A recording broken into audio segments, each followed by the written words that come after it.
my fellow Americans. A short time ago, I ordered the United States Armed Forces to launch precision strikes on targets associated with the chemical weapons capabilities of Syrian dictator Bashar al-Assad. A combined operation with the armed forces of France and the United Kingdom is now underway. We thank them both. Tonight, I want to speak with you about why we have taken this action. 1 year ago, Assad launched a savage chemical weapons attack against his own innocent people. The United States responded with 58 missile strikes that destroyed 20% of the Syrian Air Force. Last Saturday, the Assad regime again deployed chemical weapons to slaughter innocent civilians, this time in the town of Douma, near the Syrian capital of Damascus. This massacre was a significant escalation in a pattern of chemical weapons use by that very terrible regime. The evil and the despicable attack left mothers and fathers, infants and children thrashing in pain and gasping for air. These are not the actions of a man. They are crimes of a monster instead. Following the horrors of World War I a century ago, civilized nations joined together to ban chemical warfare. Chemical weapons are uniquely dangerous, not only because they inflict gruesome suffering, but because even small amounts can unleash widespread devastation. The purpose of our actions tonight is to establish a strong deterrent against the production, spread, and use of chemical weapons. Establishing this deterrent is a vital national security interest of the United States. The combined American, British, and French response to these atrocities will integrate all instruments of our national power, military, economic, and diplomatic. We are prepared to sustain this response until the Syrian regime stops its use of prohibited chemical agents. I also have a message tonight for the two governments most responsible for supporting, equipping, and financing the criminal Assad regime. To Iran and to Russia, I ask, what kind of a nation wants to be associated with the mass murder of innocent men, women, and children? The nations of the world can be judged by the friends they keep. No nation can succeed in the long run by promoting rogue states, brutal tyrants, and murderous dictators.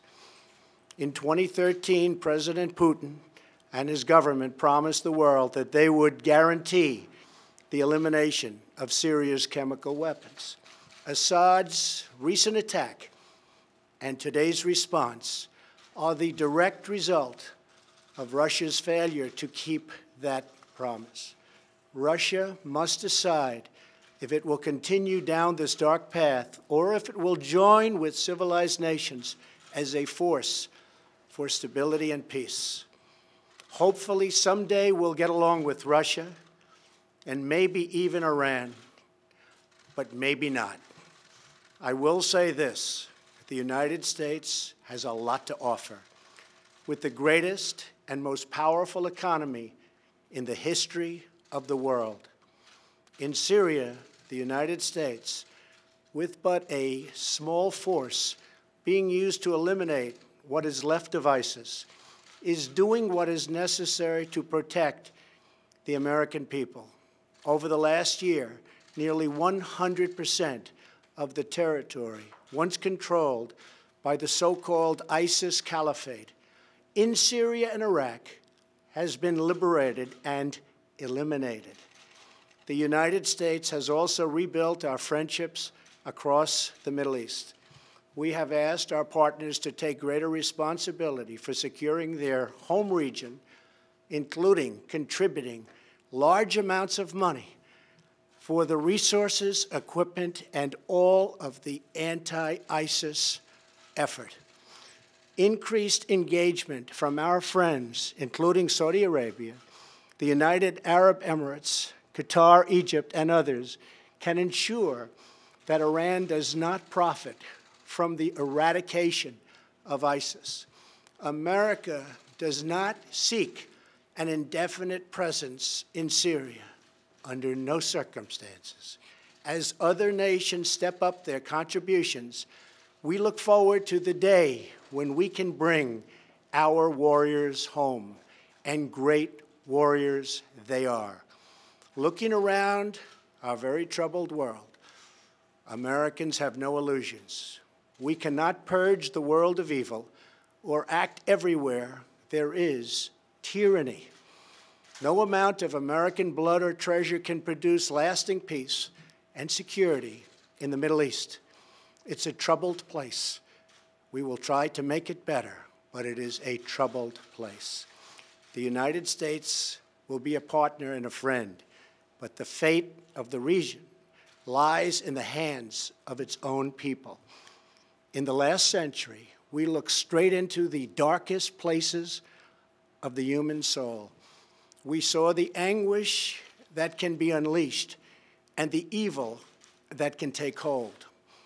By the end of World War I, more than 1 million people had been killed or injured by chemical weapons. We never want to see that ghastly specter return. So today, the nations of Britain, France, and the United States of America have marshaled their righteous power against barbarism and brutality. Tonight, I ask all Americans to say a prayer for our noble warriors and our allies as they carry out their missions. We pray that God will bring comfort to those suffering in Syria. We pray that God will guide the whole region toward a future of dignity and of peace. And we pray that God will continue to watch over and bless the United States of America. Thank you and good night. Thank you.